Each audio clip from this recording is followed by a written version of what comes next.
Hello, guys. So, this is going to be an astrology reading for all 12 signs, but I just realized I didn't put an introduction here.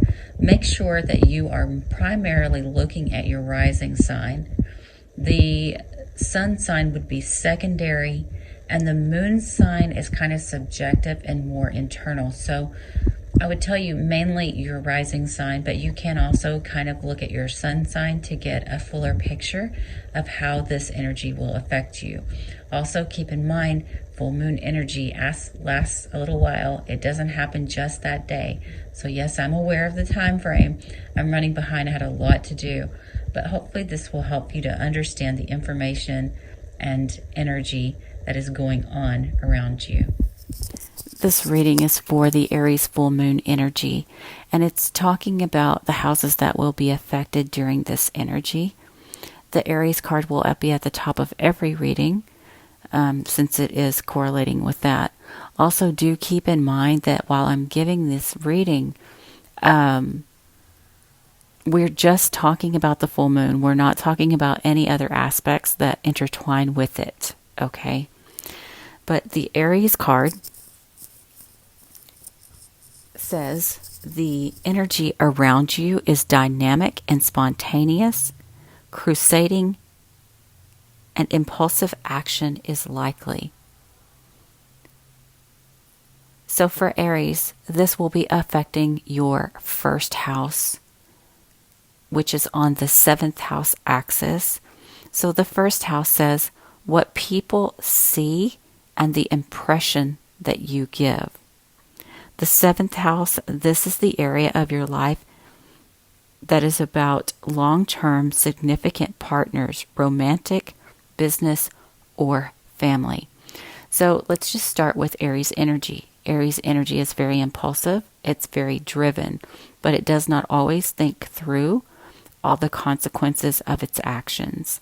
So be mindful of your actions. Make sure that you fully considered the consequences to whatever it is that you plan to do during this energy. So with the first house, like I said, this is all about you. This is about how you see yourself and how other people see you. The 7th house is known as the house of marriage, but it can be partnerships regarding, like I said, romantic, business, or family. It could be any of that. For some of you, it could be that your identity is changing as it relates to maybe you're getting married, or maybe you're getting divorced, or maybe you're starting a new job or a new business, or ending those things, or maybe you're starting a family even. It could be any of that. You could be dealing with the breakup of a family. Either way, there's something about the way that you see yourself and the way that other people see you that is being affected, and it has something to do with some sort of partnership. And now we'll go on to Taurus. And for Taurus, remember what I said about the Aries energy. It's an energy that is very spontaneous, but it doesn't necessarily calculate what could happen if they take certain actions, okay? So just be careful in your actions. But what I'm seeing for you guys is the 12th house, which is on the 6th house axis. So the 12th house, it says, this is the area of your life that is overwhelming. You yield to a greater cause or power. The 6th house is the work, health, and duty of your life. So some of you may have not thought through all of your actions, but there may be hidden health issues for some of you. For others, there could be things that are hidden as it relates to your daily routine or your daily duties. And that's kind of what I'm seeing here. Maybe there's subconscious things that you do daily that could be holding you back in some way. If there's not a health issue going on here. Make sure to take care of your body and your mind.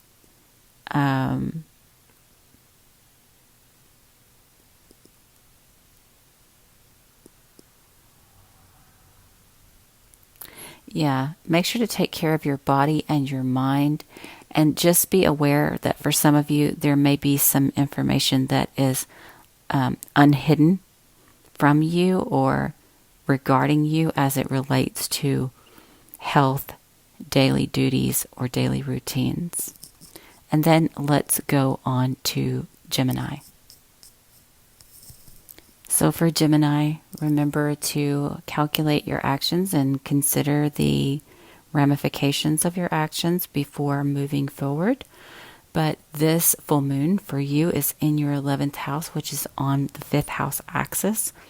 The 11th house says where the cosmos grants wishes, luck, friends, and social occasions. The 5th house, it says, is where you have fun, romance, and create things you are proud of. So I see the 11th house as the house of friends. This is also your community, your networks, that kind of thing. And the 5th house is usually about creativity, romance, or children. Okay. So for some of you, you may be getting frisky with a friend. I'm going to be honest. For some of you, you may be working creative projects with a friend, or some of you may be dealing with a friend's child in some sort of way. To go really, really far out there, some of you may be getting frisky with more than one person at a time. Also, that's going to be the case for some. Either way, it looks like whatever this is, it's something that within a group brings pleasure, creativity, or children. Okay, so that is for Gemini. And then now we'll go on to Cancer. For Cancer, remember what I said. We're dealing with spontaneous energy. Be careful that you're weighing the consequences of your actions. With that said, this full moon affects your 10th house on the 4th house axis. The 10th house, it says, the achievements and status in the outside world. The 4th house is your home and the roots of your being. Okay? So, as it relates to Cancer people, some of you may have begun working from home or stopped working from home. Some of you, your job could be relocating. Some of you may be working with family. I'm trying to think of different things this could be. There's so many things it could be, but I'm trying to go over the most obvious.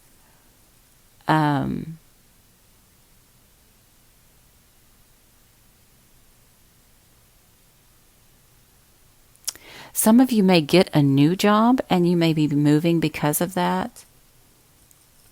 Also, there may be some sort of achievement as it relates to work and or home. Lifetime achievement of some sort. Also, for some of you, there could be something that happens as far as it relates to work that affects your roots, home, stability, finances, that kind of thing. And I don't know why I said finances, but I guess that would be part of it. But I meant your stability or your home situation. That's basically what I'm seeing for you guys. So now we'll go on to Leo. For Leos, remember what I said. Careful about compulsive actions. Make sure to weigh out the consequences. But this full moon is going to be touching your 9th house, which is on the 3rd house axis.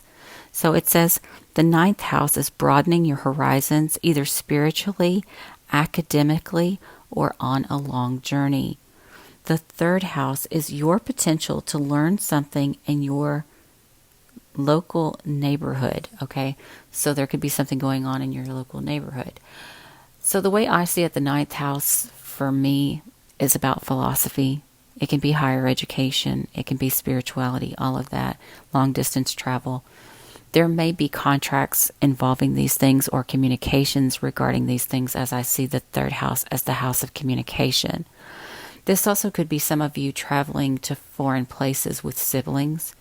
Or this could be your belief system, or your belief system about siblings or contracts, something like that. I'm getting so caught up in this, my mind just went blank. So this most likely has to do with your belief system regarding some sort of communication, or a contract or agreement, or your belief system involving a sibling. But it can also deal with long distance travel or spirituality of these people, okay? Or involving these people. And I'm sorry that was kind of out there. I suddenly just started feeling kind of hazy. So guys, as I said, this is not a psychic reading, but some of you may not be seeing things clearly. You may be getting facts confused. And that might be part of this reading, even though it wasn't intended to be that way. But what I do see, though, you do have opportunities to broaden your horizons, to learn something new. And you may be able to do it right here in your own neighborhood for some of you. All right?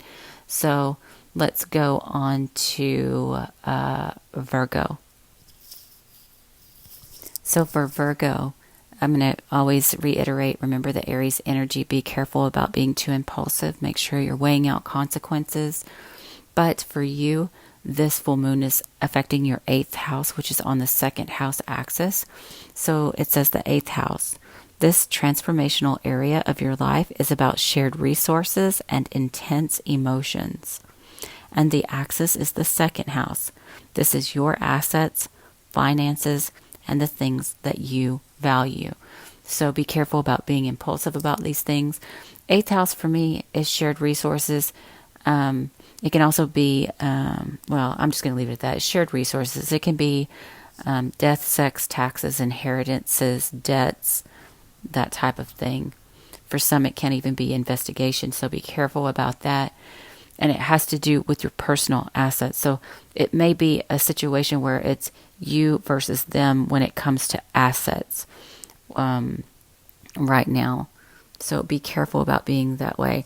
Some of you could be receiving an inheritance that increases your finances, or there may be some sort of inheritance that decreases your finances. It depends on who it's going to. It's just saying that the subject matter is involved. It doesn't say that you are the one to get it, but there's something that's going on as it relates to an inheritance in your personal finances. Also, your self-worth can also be tied to this as well. So we'll just leave that at that. I think it mostly is talking about the fairness between me and them as it relates to money. All right. So let's go on now to Libra. All right. So for Libra, again, remember to be careful about this energy. Don't be overly spontaneous to the point that you don't think out consequences.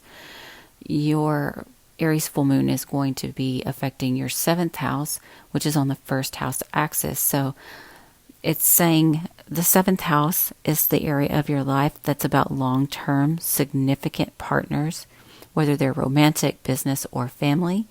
And then the 1st house is about what people see and the impression that you give. So for some of you, maybe, I'm telling you, just yours is much like Aries. You may be getting married, which may be changing how people perceive you.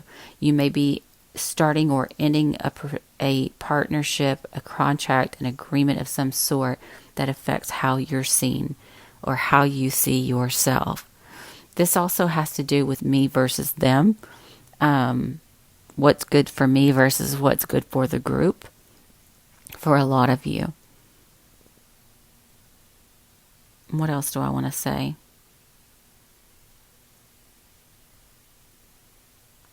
I think that's about it. There's not a lot to say about that one. I mean, it can be, but on a surface level, that's basically what it is. Something about partnerships that's going to affect how you're seeing yourself or how others are seeing you. So don't be too compulsive. And then for Scorpio, again, remember, be careful. Don't be too impulsive. Carefully weigh the outcome and the potential circumstances that could come from situations that you may choose at this point in time. But for you, it's showing that the full moon is in your 6th house, and the axis is the 12th house. The 6th house says the work, health, and daily duty area of your life. And then the 12th house says this is the area of your life that is overwhelming. You yield to a greater cause or power. So for some of you, you also can be dealing with hidden health issues. So be mindful of that. Watch out for that. Some of you also may be shooting yourself in the foot as it relates to your subconscious and how you go about your day-to-day routine or work. Could be holding you back in some way. This may be illuminated. So, there could be something about your work or your daily routine that's being hidden as well. But either way, I kind of see it more of a time of introspection as it relates to your health, daily duties, and daily routine. Okay, so let's go on now to Sagittarius. For Sagittarius, remember, be very careful of your actions. Weigh out the potential consequences. But what's showing up for you is that the full moon is in your 5th house, and it's on the 11th house axis. So the 5th house, it says, where you have fun, romance, and create things that you are proud of. And the 11th house is where the cosmos grants wishes, luck, friends, and social interactions. So for some of you, as I said, I believe it was Gemini, some of you may be getting frisky with a friend or a neighbor even. For some of you, this also can be some people getting involved with more than one person at a time. That's on a very minute level. Very few will actually resonate with that. But for a lot of you, this is about creative projects with friends or your networks or associations. This also can be finding pleasurable activities out in the community or with friends, or creative projects with the community and friends. Some of you also could spend time with your family and friends. So, meaning like your children and your friends. I feel like this is more about you just getting more out there, out into the public, out into society a little bit more to help you to realize your dreams and how you want to move forward. So let's go on to Capricorn next. For Capricorn, again, make sure to weigh the consequences of your actions during this full moon energy. But the full moon is hitting your 4th house, which is on the 10th house axis. So this is about, I'm going to read the cards like I did everybody else's first, rather than giving my assertion of it first. So the 4th house, it says your home and the roots of your being. And the 10th house is your achievements and status in the outside world. Okay. So for me, the 4th house is about roots, family, stability, that kind of thing. And the 10th house is about your career and public reputation. So some of you may be working from home. Some of you may be relocating as it relates to a job. What else? There may be issues with balancing out the home versus work energies, balancing them out. But I do feel that like a lot of people are going to be transferring their jobs or transferring their home, even moving for some reason, whatever. I think for most it's going to be about the balance between the home and the family and the work situation. But like I said, some of you could be moving as it relates to work, or moving and finding a new job, or something like that. So that is the energy for Capricorn. Also, some of you may be receiving some sort of notoriety or achievement as it relates to something within the home or within the job. So after Capricorn, now we're going on to Aquarius. For Aquarius, remember to weigh the consequences of your actions during this full moon energy, but the full moon is hitting your third house and it's on the ninth house axis. The third house says your potential to learn something and your local neighborhood. The ninth house, it says broadening your horizons, either spiritually, academically, or on a long journey. So for most Aquarius people, there could be, third house for me is contracts, negotiations, communication, and siblings. So there could be something as it relates to that, okay? And then the ninth house is more about your belief system. Though it can be many other things like law, higher education, that kind of stuff. Some of you may be getting or dealing with some sort of contract or communication as it relates to broadening your horizon and your spirituality, your knowledge as in schooling or something like that. There may be contracts or communications as it relates to long journeys even. Some of you also could be dealing with siblings as it relates to broadening horizons, spirituality, academics, and long journeys. And then let's go on to Pisces. And then for Pisces, again, remember to definitely weigh out your actions and make sure the consequences are worth it. I'm just going to say, make sure to think about how things may affect you later on or other people. But for you, this full moon is happening in your second house and it's on the 8th house axis. So the second house says your assets, your finances, and the things that you value. The 8th house, this is a transformational area of your life. It's about shared resources and intense emotions. So for some of you, second house is your personal belongings, assets, or self-worth. And the 8th house is shared resources, which is death, sex, taxes, rebirth, inheritance, that kind of thing. So some of you may be getting a boost to your finances through an inheritance or some sort of shared resource. Others, it may be that you are working on your self-worth here, and it may be transforming your resources. It may be transforming your emotions in some sort of way. This also can be a situation where it's me versus them income-wise, like what is fair as far as resources and finances are concerned, me versus them. So I hope that this is helpful. Please like, share, and subscribe. Bye, guys.